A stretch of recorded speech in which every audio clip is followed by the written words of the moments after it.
আসসালামু আলাইকুম এভরিওয়ান। আজকে আমরা এই ম্যাথের সমাধান দেখব। আমাদের এই চ্যানেলে আপনাদের জন্য বিভিন্ন চাকরির পরীক্ষার বিভিন্ন ম্যাথের সমাধানের ভিডিও চলছে।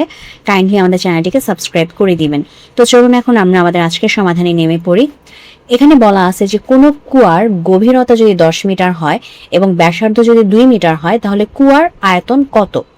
আচ্ছা, ইউজুয়ালি কুয়াগুলো আসলে কিরকম দেখতে হয় যদি এমনি বাইরে থেকে চিন্তা করি, এরকম হচ্ছে কি উপরে একটা মুখ থাকে আর নিচে হচ্ছে যে আমাদের মানে আমরা কি করি হচ্ছে বালতি ফালায় হচ্ছে নিচ থেকে পানি তুলে থাকি, তো এরকমই তো কুয়াটা দেখতে হয়।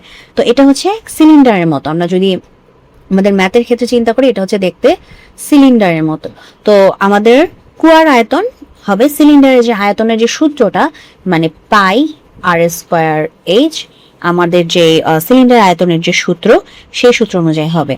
তাহলে আমাদের এখন সেই সূত্র অনুযায়ী তো আয়তন বের করবো, ভালো কথা। এখন পায়ের মান তো আমরা জানি, আর এইচ এর মান লাগবে। আর এর মান আমাদেরকে দেওয়া আছে 2 মিটার, এখানে কোনো সমস্যা নাই।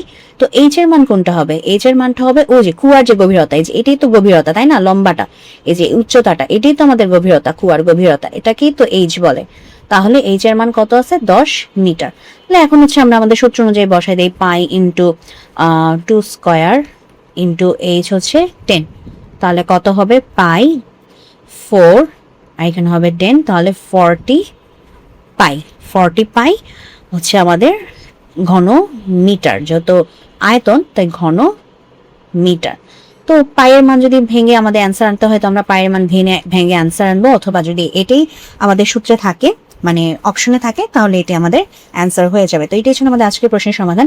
যদি ভিডিওটি ভালো লাগে অবশ্যই ভিডিওকে লাইক দিবেন, চ্যানেলটিকে সাবস্ক্রাইব করবেন।